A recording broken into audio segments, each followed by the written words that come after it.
Everybody hear me okay? First time I ever put on one of these things. So, all right. So yes, again, I want to reiterate what Chris said. Thank you guys for coming. My name is Brandon LaRosa. I'm the one who you get all the emails from. You will continue to get emails from me for a long time. If you've got younger kids and you want to continue to play Little League, you'll keep getting emails from me for a lot more years. I want to give a big thank you to First Baptist Church for allowing us to be here. It was a little difficult for us to find a spot, and I knew that we might get a pretty good turnout. We had over 200 people that said they could come to this, which is really awesome. So again, thank you for being here. And before I start kind of digging into all the Little League stuff, I'm going to be in, like I said, I'm going to be in front of you here. You're going to be hearing a lot from me. You're going to be seeing me around. Wanted to tell you a little bit about myself. So I was born in Honolulu, Hawaii, and I grew up in Jacksonville, Florida. So a little different climate than this. That is me as a T-baller. I rocked the teal rec specs pretty well, I think, and I had a mullet. So that was my T-ball days, but I was in Little League. I played for the Astros. I started playing travel ball when I was 9, played for a team called the Sharks. That's why there is a Sharks team all through our Little League. Played for that until I was 12, traveled all around the state of Florida, even all around the country. Most notably, when I was 10, we won the AAU National Championship in Kansas City, Missouri, which was pretty neat. So that's a picture of all of us with our shirts and medals, and the news was there to greet us when we landed back in Jacksonville. So that was a pretty cool experience. When I was 14, I started playing for a travel team out of Tampa, Florida, called the Hitmen. Little different experience there, but really fun. Got to travel all around, do showcases, all that kind of stuff. That's kind of how I got recruited a little bit. In high school, I went to Episcopal High School in Florida, which is a private school. Was a catcher there. That's kind of my position that I played. My senior year, we brought the school its first and still only state championship. Beat a team out of Miami that had a lot of dudes that could play some ball, and we could not believe we won that thing, but we did. We pulled it off. One of the cool things that I like to point out is some of these faces are the same ones that were on that Sharks team. Was pretty neat. I got to go to high school with a few of my buddies that we grew up playing ball since we were 5 years old and still played ball there. After graduating high school, I went to Bucknell University, a small little Division I school out in Pennsylvania. We play in the Patriot League. My sophomore year, we won the conference championship, which was really neat. That's at Navy, the Naval Academy in Annapolis, Maryland. After winning that championship, we got to play in the regionals at Florida State. At that time, that was 2008. They were ranked 4th in the country. For those that are big baseball followers, there's a guy there by the name of Buster Posey, who was their catcher at the time. And in the first game, we beat them 7-0, which was still by far the coolest experience that I've ever had playing ball, was that game. This is where the fun part comes in. I spent my first 2 summers of college in Hawaii, while most of my engineering friends were doing internships and stuff. I was playing baseball in Hawaii for 8 weeks. So we would get up in the morning, play a game around 10 a.m., and then a bunch of 18 to 21-year-olds spending the whole day in Waikiki unsupervised. So that's probably a gentle picture of some of the antics that went on then, but talk about the most fun summers of my life were right there. After my junior year, I got to play in the Cape Cod League. For those that don't know, that's kind of like the perennial college league that anybody can go to. Every single guy that was on this team, I played for the Bourne Braves, every single guy that was on that team got drafted. So that gives you a little sense of how good players there were there. And then that year, we also brought them their first league championship, which was really neat. They actually just won the second one last summer. So that was a really cool experience. Definitely the highest level of ball I got to play up until that point. My senior year, we won our conference championship again, this time at Holy Cross. And this is one of my favorite pictures. That jersey is not my Bucknell jersey. In the fall of my senior year, my head coach for that Hitmen team out of Tampa, he passed away from lung cancer. And went back to the funeral, all that stuff, and I got his jersey from his wife. And I brought that with me to every game that year, my senior year. And then when we were in the kind of winter go-home game, game 3 of the championship series, I wore that under my jersey. So kind of when the game was over and we were going to dogpile, I actually ripped my jersey off and had that underneath. Little shout out to him, but that was pretty cool for me. After college, I got drafted by the Dodgers, which I was not expecting. I was told to answer the phone because the Dodgers were calling, and got home from school and didn't even have to unpack my bag because I was on a plane to Arizona about a week later. This is a cool picture from a little draft party we did that we threw together at the last moment. These guys here on the sides are those same guys that coached that Sharks team. And then these guys in the middle are some of those same guys that played for those teams. So I kind of want to bring a full circle on, that crew that I grew up with still was around there, and we supported each other all through that kind of stuff, all through our baseball stuff. So that friendship went pretty deep. I got to play a couple years in minor league ball. I knew I was pretty realistic with it. I knew I didn't have much of a shot to make it farther than that. I did not have that level of skill. But it was a really cool experience to play in California. I got a bunch of stories to hear for another day. But the one thing I did get out of all this was that's where I met my wife. And that's kind of what brings me here to Zeeland. She grew up here in Borculo. When we had our family, our first kid there, we always talked about coming back to this area. So had my first daughter here in February of 2014, and we were here in that July, and been here ever since. So now I've got two more. I like to use their baby pictures because that's when they were cuter and listened a lot better. But now they are all, I was just talking with Brett about this, they're all at the point where they are all now in Little League. The youngest here is in T-ball, and these two are sitting in our minors of our program, which is also hard for me to kind of think about that even when I started this 5 years ago, that none of them were doing anything with Little League yet. And here they are, they're all part of the program. So that's pretty cool. So that's it about me. Just wanted to kind of give you an idea. Want to kind of dive into our Little League stuff. So some cool stats for you guys. We have 1,000 players in the program, which is a record, and it's a lot. So you can imagine how much organization there is to put all that together. That means we're going to have over 92 teams. And then our rookie ball program, which isn't really put into teams, but there's another 50 kids in that. We are going to have over 200 coaches. We are not there yet. We're going to talk about signing up to coach. But in order to make this work, we would like over 200 coaches. We have over 60 active umpires. There's actually more in our database, but we have about 60 that work our games. And our season is about 163 days, because I count today as day one. This is the first event of the year. And our last day is that first week of August when rookie ball wraps up. So day one today, 163 days to go. All right, so what is Zeeland Little League all about? Three kind of key things that we're going to focus on. One is having fun. Two is developing skills. And three is growing kind of on the social and mental side of things. And this is the order that I also kind of prioritize everything we do with our league. And this is our focus with the entire program.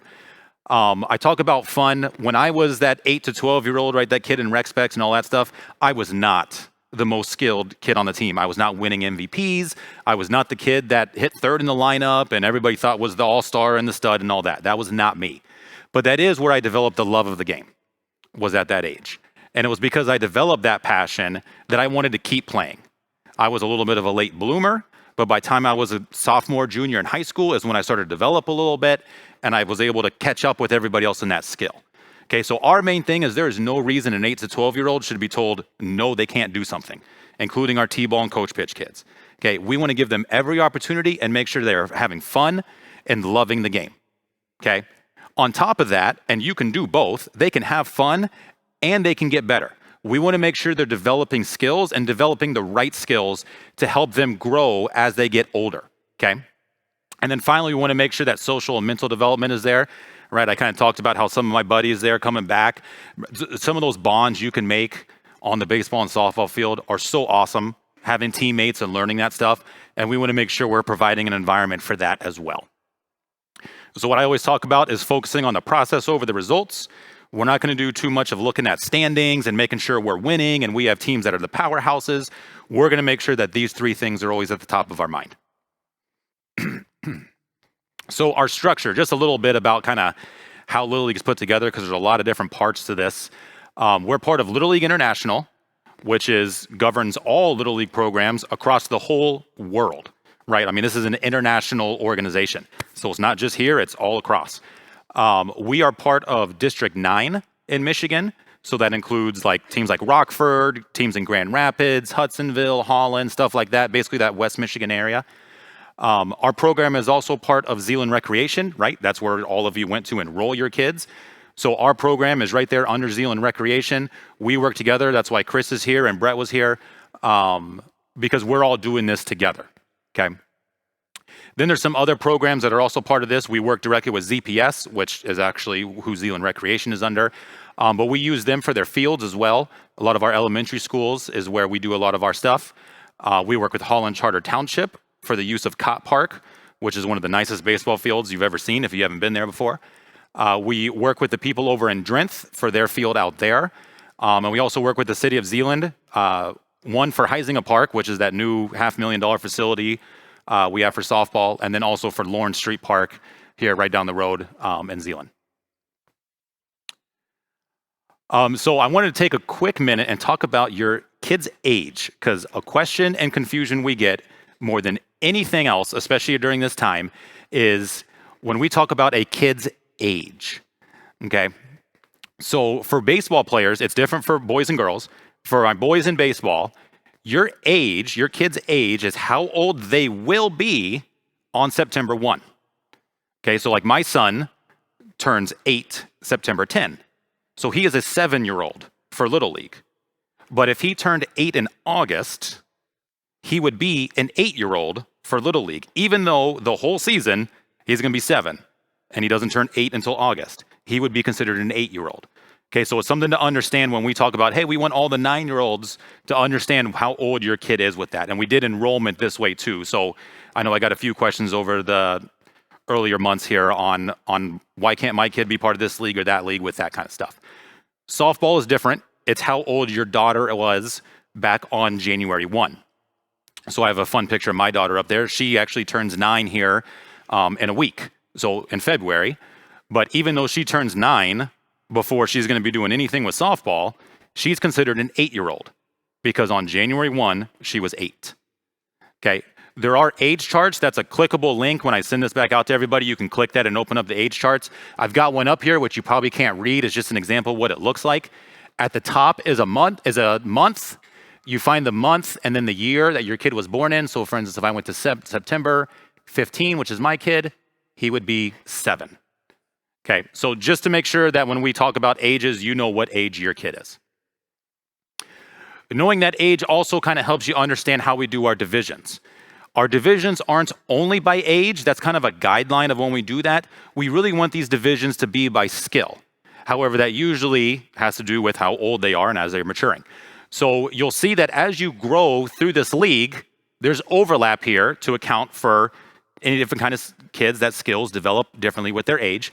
But this is the kind of progression you'll see as you go through the league, right? So for those of you just starting here in rookie and T-ball, this is kind of the path you're looking to take, right?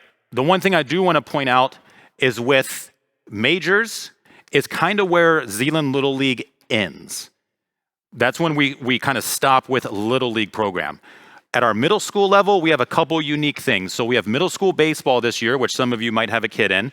That is something that, even though it's not Little League, it's still something that myself and Chris and our Little League board are still running, organizing, putting together, facilitating, all that stuff. So we are still there kind of guiding and working with our middle school baseball program. For girls in softball, you're going to be in club softball.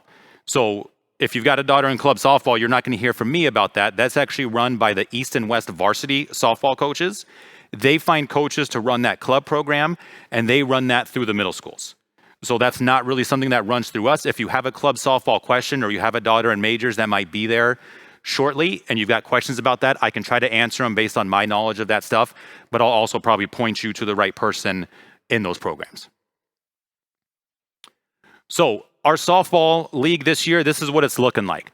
So for T-ball, I'm hoping to have 6 teams. They will play at Quincy Elementary. For coach pitch, we're looking at 6 teams again, playing at Drenth. And then in minors, we're looking at 7 teams at Huizinga, and majors, 4 teams at Huizinga. What's really cool is this is the most teams we've had in all these divisions. So our softball program is growing. The other thing I'd like to put up there is these kind of practices and games. This isn't stuff you guys need to memorize. All this information is going to come back to you, but just wanted to give you an idea what it looked like. But you'll also see that as you get older, right, as you continue to grow through the program, the number of events you have going on between practices and games and even postseason games, that stuff increases, right? It's kind of, again, that building that we want to do is as the kids get older, they're going to start coming to the field a little more, start working a little more, and doing that kind of thing. We get a lot of questions about why our softball teams have the names they have. So what we've done, and this is all the logos of those, is we've looked at the professional softball teams over the years. Some programs have started and stopped and that kind of stuff. Right now, kind of one that's growing right now is Women's Professional Fast Pitch, the WPF. They got 2 new teams this year, the Vipers and the Spark. So I stole those, and we're going to add those to our team list this year. But that's the reason why some of those teams are named what they're named, because they're named after these teams, either former or current, of former professional softball teams. On the baseball side, you'll notice we have a few more boys in baseball than we did with girls, but that's okay. T-ball, we've got 14 teams, which is going to be real fun. They're all going to play at Woodbridge, which has 3 fields. But you'll see the same kind of layout with their practices and games. Coach pitch, we got 16 teams.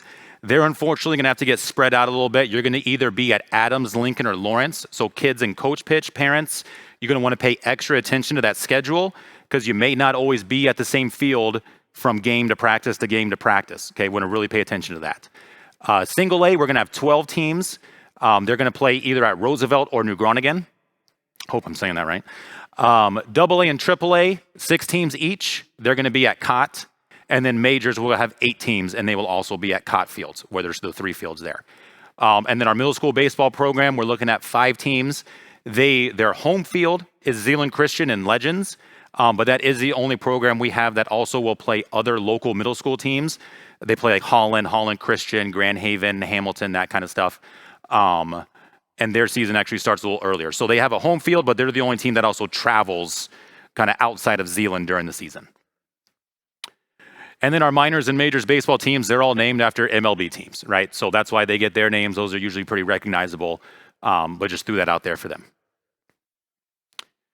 All right, moving on here, the thing that we get a lot of questions about is what kind of equipment does my kid need? So want to kind of explain first what Little League provides to everybody. So first, your kids are going to get a hat for baseball. For softball, they're going to get socks for minors and majors. For the coach pitch and T-ball girls, we actually do hats as well. But we've done voting in the past, and it's always really high on the girls would rather have socks because a lot of them don't wear hats as they get older. Everybody will get the jersey. Every team is going to get a set of catcher's gear, a catcher's mitt, and helmets, batting helmets. Okay, so if your kid wants to catch, you do not need to go out and buy them catching gear. If you want to, you absolutely may, but you don't need to. Okay, we will provide that for teams. The other thing I want to make sure I point out is if your kid wants to catch, make sure that you communicate that with your coach early because we give each team one set of gear. And there's always that team of like the 7 to 8 year olds, and there's that one kid who's like 6 feet tall. And we give every team kind of like what should be on a 7 to 8 year old. And then that kid goes to put it on, and those shin guards look like soccer shin guards. We have bigger gear. We can get it to you. Just, we got to know that. So please make sure your coach knows. We'll get them an extra set of gear for your kid. And vice versa for a team that, hey, you got a kid that's a little smaller, that's fine too. We've got various sizes of gear. Same thing, if you've got a kid that throws left-handed and they need a catcher's mitt for their right hand, we've got those. We just hold on to them until we hear, hey, I've got a catcher, but he throws left-handed. That's when we give those gloves out, okay? We also make sure teams are provided with practice and game balls. I know some of our coaches, which are here today, also go out and buy their own balls that have extra, and that's great too. And the last thing we need is bats. So we provide bats for everybody, and I got an example here. If you're going out and looking to get your kid their own bat, that's great. Just make sure it's a USA bat. I've got an example up here. It says USA right here on the handle. If you go to Dick's Sporting Goods, you'll see they've got a section for USA bats. That's what you need to make sure you have. If you have a different bat and it's not USA, that is okay to use at practices and stuff like that. But when we're in games, we need to make sure that we are using that USA bat for minors and majors. T-ball and coach pitch, I'm not worried about. Minors and majors, USA bat. If I got middle school parents out here, you got more flexibility. You're a USA, you triple SA, or BB Core. You can use any of the 3. But for a majority here, minors and majors, make sure it's got the USA bat.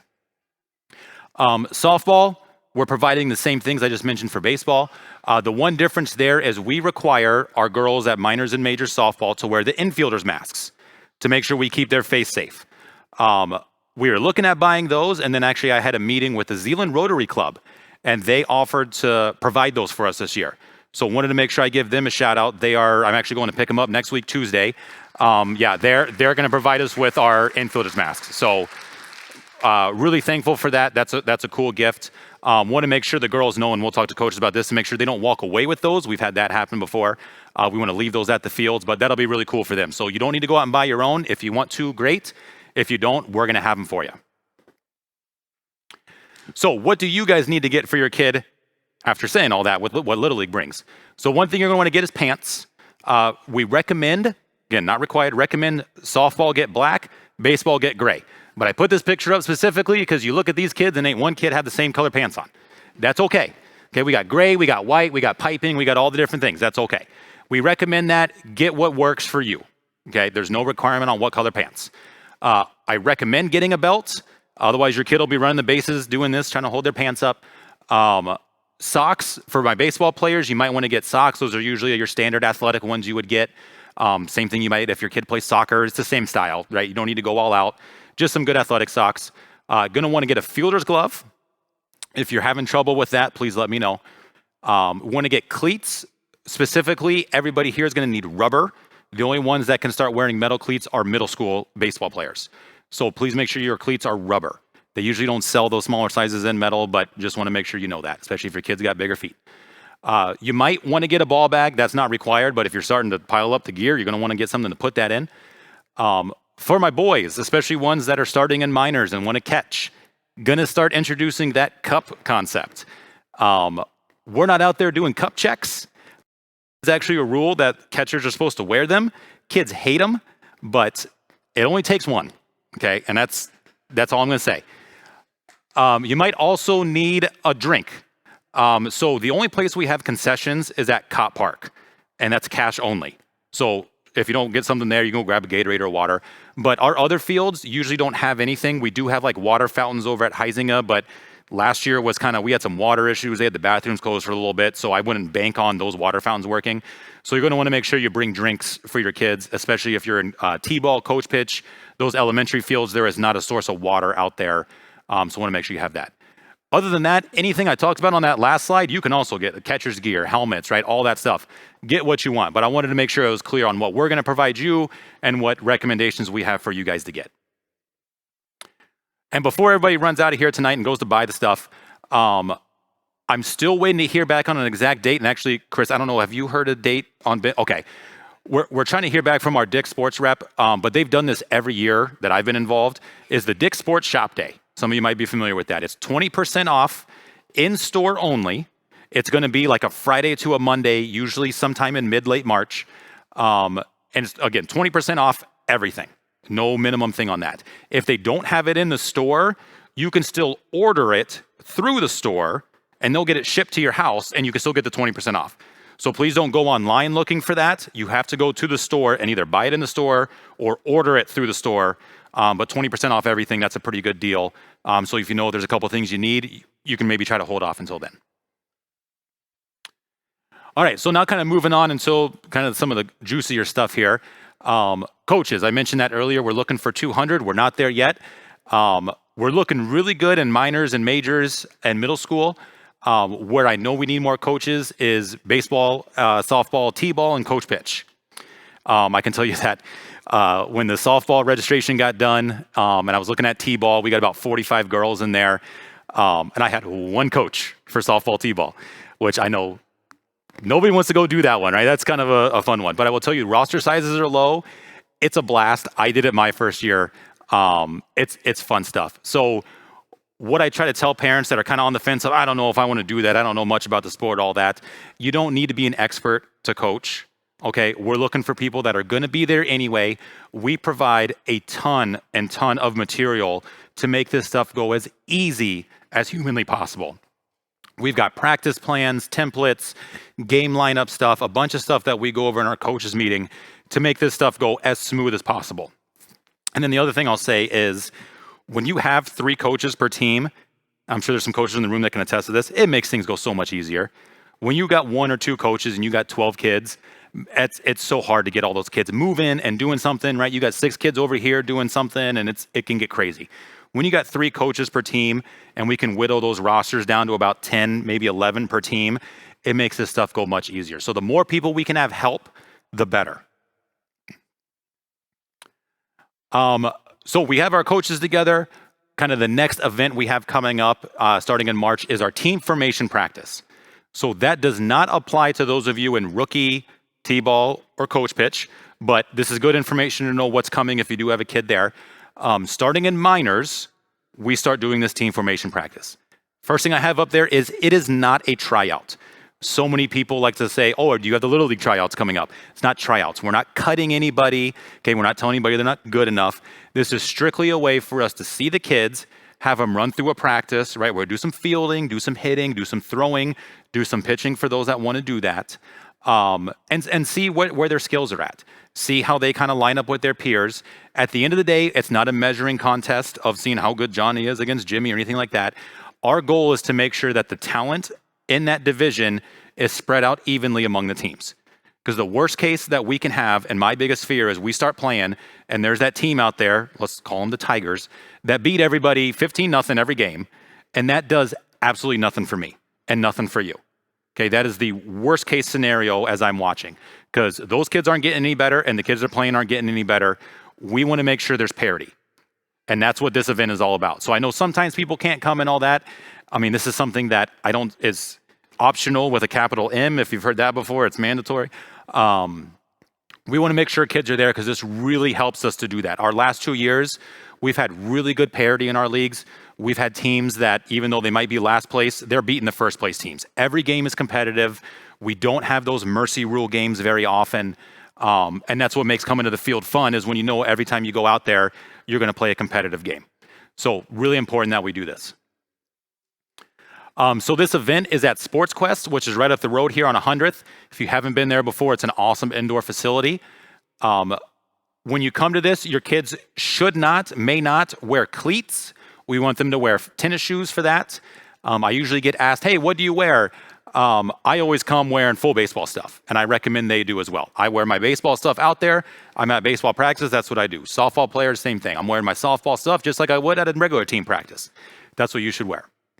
Bring all your gear. Never know what you might use. And we'll also bring our gear as well. So we'll bring extra bats, extra helmets, extra gloves. In case you don't have that yet, or your kid outgrew them and you haven't had time to go and the Dick's Sports Day is later, we've got extra gear for kids that don't quite have that stuff yet. But otherwise, when they say, hey, what should I bring? Bring everything. For parents, you are more than welcome to sit and watch. There's bleachers around the field area there. The one area we're going to ask people to stay out of is out in our hitting cages, which are kind of in the back of the facility. It just gets a little crowded out there. We've got coaches back there doing stuff. We want to make sure there's not parents clogging up that area. And I will also say that parking at this place is a little limited. It's kind of the same thing I talked about coming here today. There is a parking lot there, but there's also overlap of when parents are leaving and coming. So if you need to, you might have to pull up, drop your kid off, which is fine. Once they get through that front door, we'll take care of them. You may have to park across the street over at the high school. And that's okay. But parking spots will eventually open up. So this chart is the same chart I kind of emailed out before. I'm not going to spend too much time on it. It's got the breakdown of who's coming and when. I promise everybody will get a personal email for your kid. If you've got multiple kids, you're going to get multiple emails. You will get an email for each kid talking more detail about when to come, what time the practice is, and all this same information about this event. So you will get an email about this later. And then what we're also doing this year is with minors and single A baseball is they're actually getting split into 2 groups because of the numbers we have there. But again, you're going to get an email saying, so my son, right, last name LaRosa. All right, Cole, you're coming at that first group because your last name starts with L. Okay, you're going to get this information. Final note on team formation practice. We need help. We're going to have, 450 kids come through the door over those 2 Saturdays. Man, we have this thing ironed out to where it runs smooth like butter, but we need people there to help facilitate that. So when I ask for volunteers, you're not going to be put like, oh, I'm going to go throw BP or hit fungos to kids. You're not going to be doing that kind of stuff. We're looking for people to like work the front desk and check kids in and give them their jersey, or help pick up extra balls on the field, help make sure the groups, like when you've got groups, like 6 groups of 10 8 and 9-year-olds, they like to wander. So kind of reeling them in a little bit is a job that I usually put somebody on. Just simple things like that. So if you know you're going to be there anyway, please sign up to help. I've got a QR code up there. There's a link up there. This will also be on the emails and the front of the website. It's a simple sign up Genius thing. If you're going to be there, sign up. And same thing I want to also throw out there. If you've got siblings that want to help, they are more than welcome to help. Kind of would rather them be a little older, but even if you got a younger one that wants to help out, that's totally fine. I can get them a job. So please, we could use volunteers for this. That makes it help run really smooth.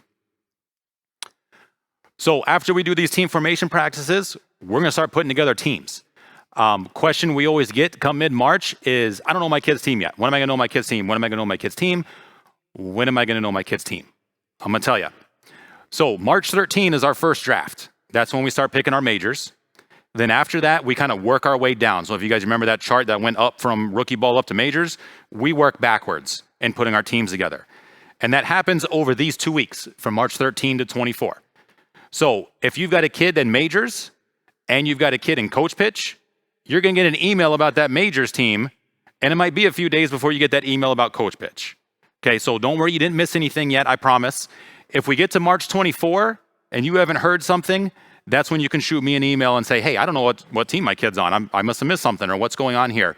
Because that's kind of our deadline too, to make sure everybody knows what team their kid is on. Okay. Please, I know March 24, actually, I'll be at the daddy-daughter dance, so I'm not going to respond to your emails if you email me March 24. But that's kind of our deadline, so I want to make sure everybody knows. If you're asking me before then, or hey, I heard from another parent that their kid already knows what team they're on, that's because we do them spread out over time. All right, so put the teams together. It's March 24. Now you're ready for your first practices. So we have our teams scheduled with practices right on your schedule when you start. It's not something that coaches go sign up for and it's random through the year. We have fixed practices for teams. About half of those, if you remember my chart before, it showed how many total practices each division had. About half of those practices will be before your first game. So like T-ball has 8 total practices, and about 3 or 4 of those will be before their first game. Otherwise, you'll have about 1 or 2 a week, and then when games start, you'll kind of have 1 maybe every other week or 1 every week. Minors, majors, and middle school, you guys start March 27. That is that first practice day. That doesn't mean you'll necessarily have practice that day, but that's when practices start, that Monday. For coach pitch and T-ball, you guys will start the Monday after spring break. That will be when your first practices start. Coaches have the ability to add extra practices if we get, rain out, stuff like that, and there's field space available. Coaches can add additional practices.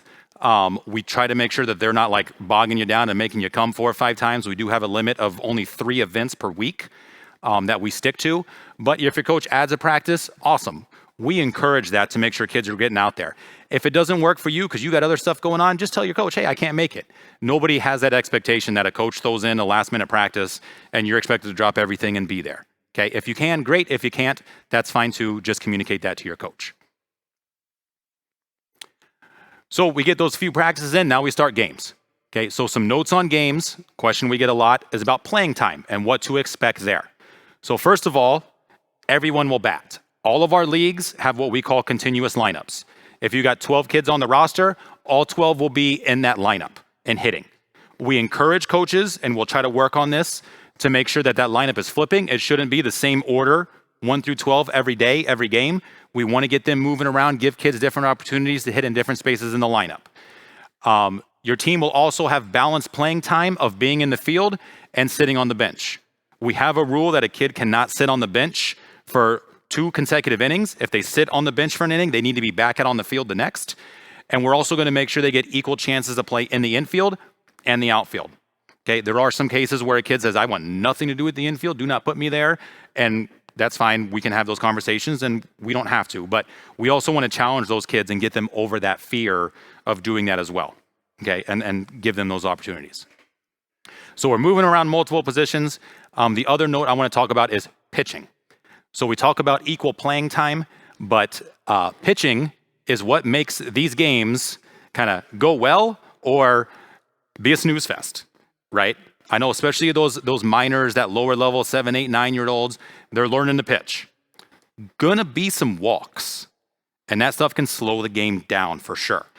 We got a couple new rules this year about that we're kind of limiting, that once you reach a walk number, right now we're looking at 5. If you have 5 walks, we're going to replace that pitcher.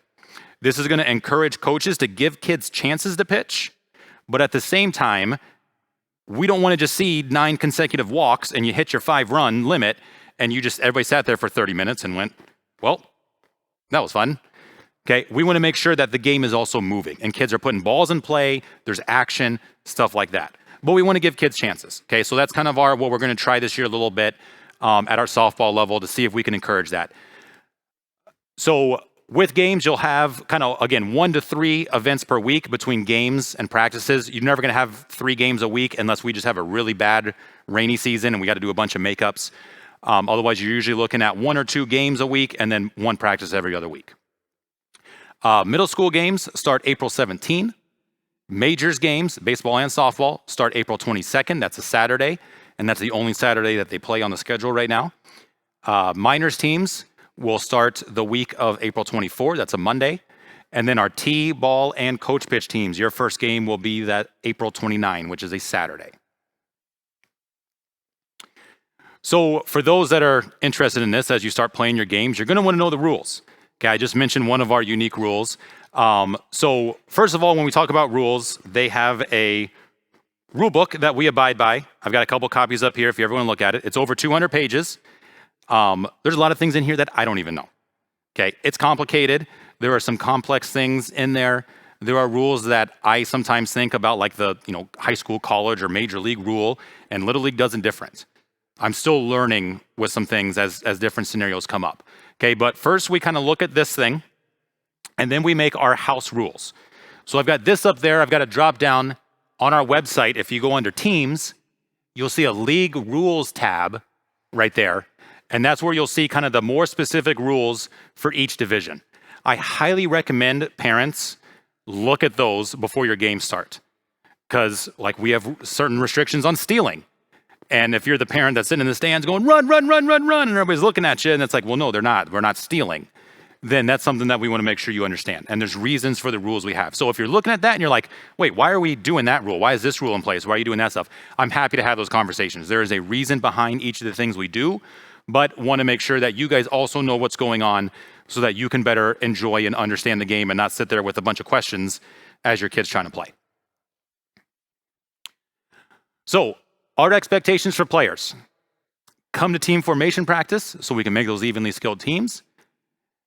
Go to as many practices as you can, get to as many games as you can, and bring that positive attitude and willingness to listen. Okay, something I always say to kids is the best ability is availability. We're not out there looking to make the next Detroit Tigers team. Okay, we want kids to come out there and have fun, learn the game of baseball, develop a little bit, but just develop that passion, want to come back, right? Our biggest thing that we measure is not how far we got in, district tournaments and things like that. We measure the thing I put up there for my first slide. How many kids came back and played? Last year we had 900. This year we have 1,000. I hope next year we have 1,100. I hope that I have a big problem and I have to go sit in front of Zeeland Recreation and Zeeland Public Schools and say, guys, I need to build more baseball fields and more softball fields because we're running short. I hope that's a problem that I come to, because we want every kid to continue to want to play this game. So I mentioned before our website. If you haven't been there yet, ZeelandLittleLeague.com, pretty simple. This is the home page here. Now, eventually what will happen is when you get that notification about, hey, your kid is on the Yankees or the Tigers or whatever it is, you're going to be able, at the top right, to sign in. When you do that, you are going to see your kids, if you have multiple kids, all of them, their schedules, their teams, their rosters, all that kind of information, coaches contact, all that stuff. This is going to be your hub for the whole spring, is coming to this website.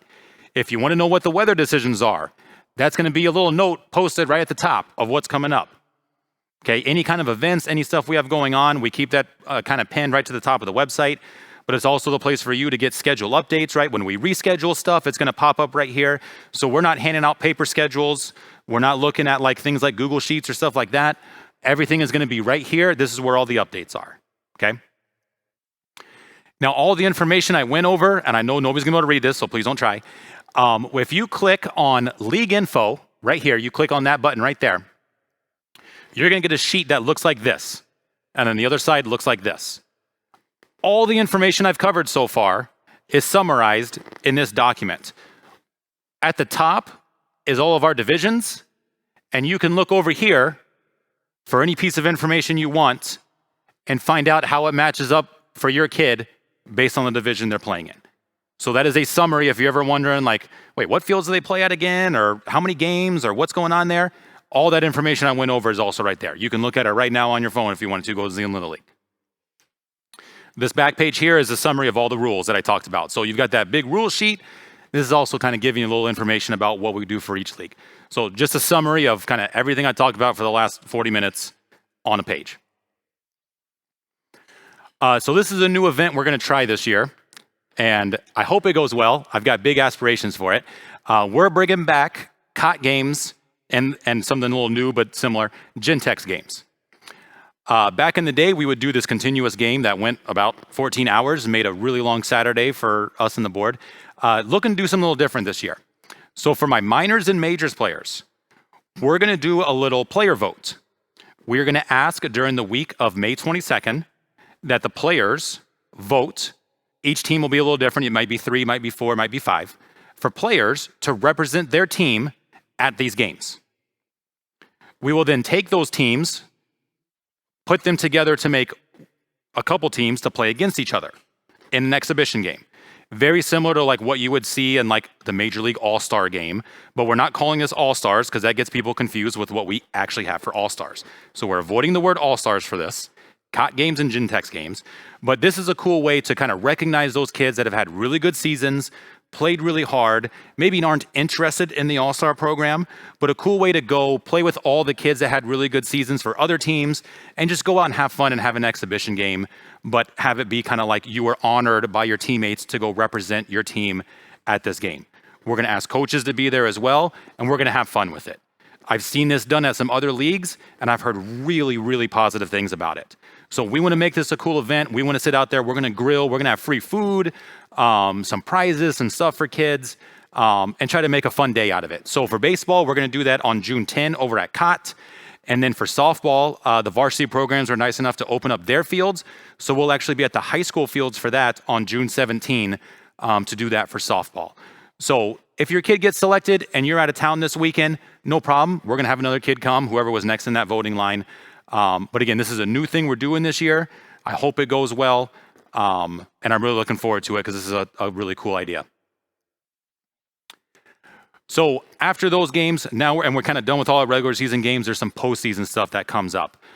Majors baseball, they play what's called the Division 9 D9 tournament. This gets a little crazy. It is not something that we put together. So if you ask me about what the schedule is and all that stuff, I do not know those answers. That all gets put together by people that are part of the district. That usually starts about mid-June. My guess is it's going to be June 17 is probably that first game, which is a Saturday. That tournament can last up to 2 weeks. It is a double elimination format. So if you lose 2 games, you're done. If you keep winning until everybody else has lost 2 games, then you've won the tournament. They do a little medal ceremony and stuff like that. I got a picture up there of a team that made it last year. Our Pirates team from the majors last year that was in this tournament, and I think they came in second. So what I got bold and underlined up there too, though, is you may not know when your next game is until less than 24 hours before the game. And every year it happens. You get told the morning of, it's a Tuesday morning, and you're told, hey, you got to be at Rockford at 4 o'clock today for your game. Okay. It happens. We're trying to work with them on making these schedules a little better, but just want to make sure you guys have that expectation set in front of you. Our other postseason tournaments are run only through Zeeland Little League. So for AA and AAA baseball, we do what's called the Carl Elzinga tournament. That happens between June 19 and 24. A little fun tournament we do with those kids. This is the winners from last year, the Twins in AAA. We already kind of have that schedule up for that week, but then we kind of use the final standings to seed the teams, which makes up the final schedule for that week. So you'll know what the actual schedule is around June 12, but just know that that week, there's nothing on your schedule other than that week is blocked off to say tournament. You'll get to know your actual game stuff around June 12. So just want to make sure, I know everybody likes to take off for their summer trips. I got mine planned too. Your last game on your schedule might say June 15. If you're in AA or AAA, please don't take off yet because you got one more week of games. You can leave after June 24. Softball side, majors and minors, we do a tournament very similar to Carl Elzinga. I don't have a name for it yet. I don't know if this is something maybe we want to sponsor. If somebody's got a good idea of a name, because I'm already using Gentex games. Gentex did a big sponsorship for our fields. So I don't have a name of that tournament yet. I don't know. Maybe we'll call it something for honoring Kelly for all her years of service. But that tournament is run very similar. Same thing, June 19 to 24. That's when those girls will play their tournament. For single A baseball, we do not do a tournament, but what we do is their last game or two of their regular season, they normally play at Roosevelt and New Groningen. They'll get to play a game over at Cott, which is the really nice baseball park. That's always fun for them because they just kind of been playing at the schools for a little bit, and now they're coming to like the big show, and they come in like they're major leaguers. It's so funny. They think they're just hot stuff when they come up there and they're playing on the big fields with all the kids. But that's where we scheduled their last couple games. Again, not a tournament, but just a cool thing we try to do for them at the end of the year. Coach pitch and T-ball, there is no tournament. Once your last game happens, that's it. We won't do postseason stuff until you get a little older. All-star stuff. So talked about how we have this Gentex games and COT games. All-star stuff is different. So we do have an all-star program. Those teams, then when we talk about an all-star team, is the kind of team that if you've ever gone on ESPN in August and seen the Little League World Series, that's what those teams are, right? So could a Zeeland team, I get asked this a lot, could a Zeeland team ever go play at the Little League World Series? Sure. And that's what you're trying to do here, is that's the team that's getting put together at this level. You can actually make a 12 and under, and again, that age thing, right? 12 and under, you got to be Little League age 12, an 11-year-old team and a 10-year-old team. We actually did have 3 last year. We've had 3 before. Sometimes you might only have 2. Sometimes you might have 1. Sometimes you might have none. Depends on the interest. But we enter that team into a tournament. You kind of start at a district level. If you win your district, then you go to a state. Sometimes there's a sectional in between there, depending on how many teams. After state, you go to a regional. After regional, you go to the World Series. Okay. If you do get selected, we do kind of do another enrollment fee for that. That's because we do new uniforms, there's umpires, there's registration fees that we have to pay for that. So the only way to fund that program is to also make sure that kids that apply to that and do make the team also kick some money into it so that we can pay for the stuff we got to pay for. If you're interested, in the past we've done like nominations from coaches. We do not do that anymore, okay? If your kid wants to try out for All-Stars, absolutely sign them up and do it. Let's have them.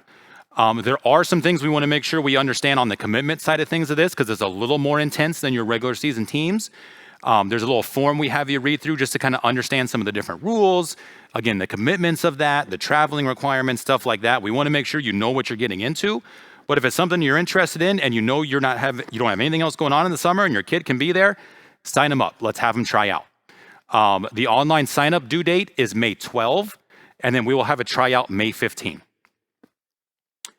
The way we select that team is we will have a combination of board members, an all-star manager, which we will select by May 1, and then any other regular season coach come to the tryout. Okay, usually we get anywhere from like 5 to 10 guys out there or girls out there that are evaluating and watching that tryout. Okay, they will help put together that team. So it's a multi-people project going on here to select that team. It's not just in the past, there's been one guy going, I'm gonna take these 12 and I'm taking him because he's my neighbor, and I'm taking him because he's good friends with my kid. We're not doing that kind of stuff. Okay, we're making sure we have a lot of eyes on this stuff and selecting this team to really pick the best 12 to 15 kids to represent that team. If we only have enough signups where we don't even need to do a tryout, we've had that before too, and hey, we got our team. If we have to do a tryout, again, it'll be May 15. That goes for softball and baseball, and that's the way we put that together. All right, so a couple more things I want to talk about. Umpires. Want to go ahead and set the expectation for you guys right now. Our umpires are young, most of them. We do have a few adults out there. I do a little bit of umpiring too. I got a couple umpires in here. But you're most likely going to have some younger umpires. And even the older ones, even myself, we're going to mess up. We're going to call a ball a strike. We're going to call a strike a ball. We're going to miss some saves. We're going to miss some outs. Okay? If you're coming to a Little League game and you're expecting perfection from umpires, You were sadly, sadly mistaken, okay? We are working hard on training them. And I can honestly say it's gotten better over the years with what we've been working on. But it's not perfect. There will be first-time kids out there, okay? Please have some grace with them. The best thing that anybody here can ever do, and I know some of you do it, which I love, thank them after the game, okay? They're out there, they're getting paid a little bit, 25, 30, 35 bucks, okay? But they're trying their best. And the only way to get them better is to have them come back and do it again and again and again. You need experience to get better at this thing.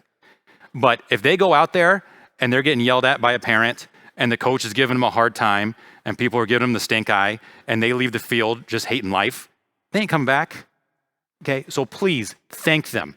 If they mess up, that's okay.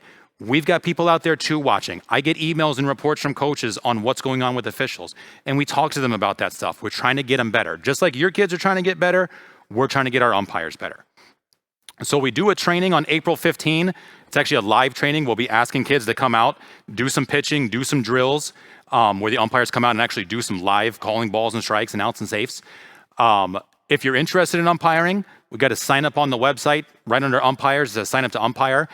Again, you don't need experience. We'll train you. We'll get you rolling for that. But please just want to make sure that we have zero tolerance for arguing, yelling, raising a voice at an umpire. If I hear it, I'm going to ask you to leave. And I've had to do it before. Okay? I know there's going to be the huff and the puff and the ohs. That's okay. We get it. They're going to mess up.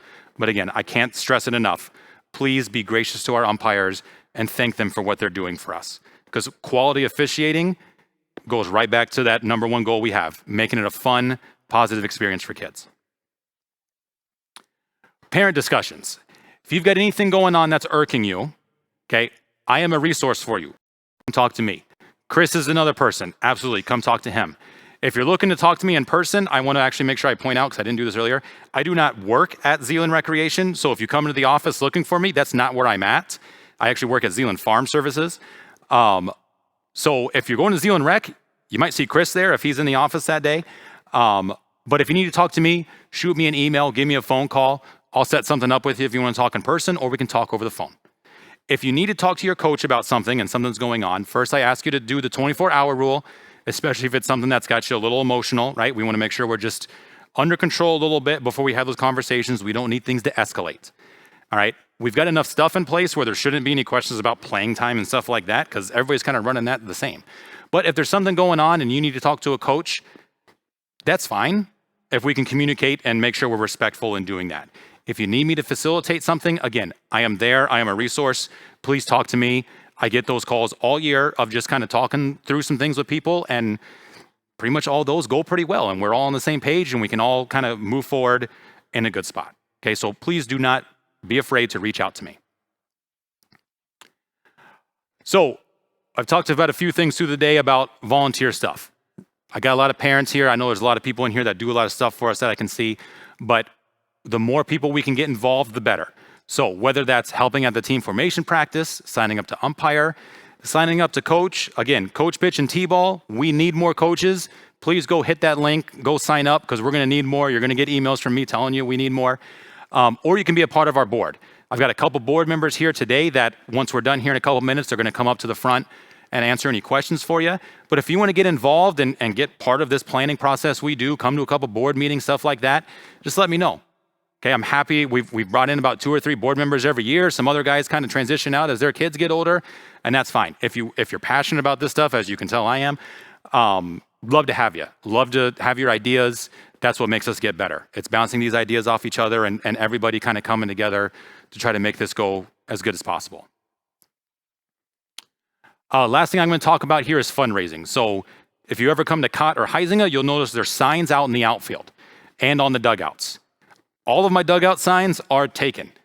We got a couple that might be coming up for renewal, I think in a year, but right now there's nothing available.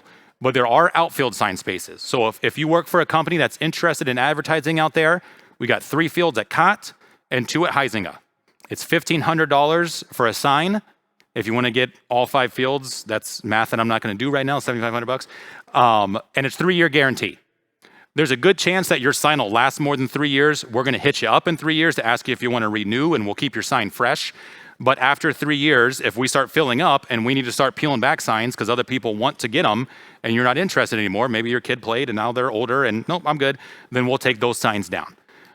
So we are bringing that back. If you're interested in advertising out there, just shoot me an email and I'll get you going to the right spot.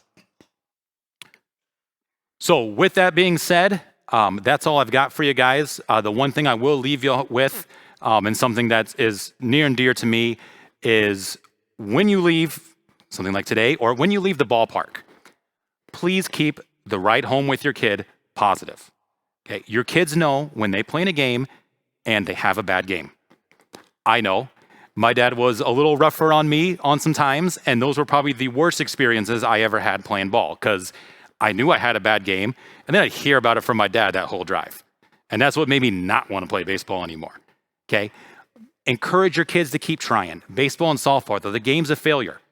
That's actually good. We want kids to come out and fail and face adversity and then learn how to pick themselves up, come back at it the next day, and get better. That's what it's all about. That's a huge life skill, right? We all know that. So please, when you're taking your kid home, if they had a bad day, don't beat them down for it, okay? Encourage them, tell them to come back out. Hey, maybe we should go to the cage tomorrow, okay? All these fields are wide open. Let's go to the cages. Let's go ahead a little bit. Let's work on it, okay? But keep that ride home positive with your kids all year, and I think that we'll have a really fun year. So that's all I got for you guys. Again, my email's up there. All you guys got my phone number from all the emails I've already sent you. When you see me at the fields, please say hi. I will not be wearing the suit again. I will be wearing like sweats and stuff like that and Little League shirts like this. You'll see me out there. But that's all I got for you guys. Thank you again for coming. If you got questions, we'll be up here. I got rule books if you want to look at a rule book or a USA bat. Otherwise, we will send out all this stuff in a recording to everybody as well, especially for those that couldn't make it. Again, thank you for your time. It's 8 o'clock on the dot, so I hit my limit. Thank you guys, and have a good rest of your day.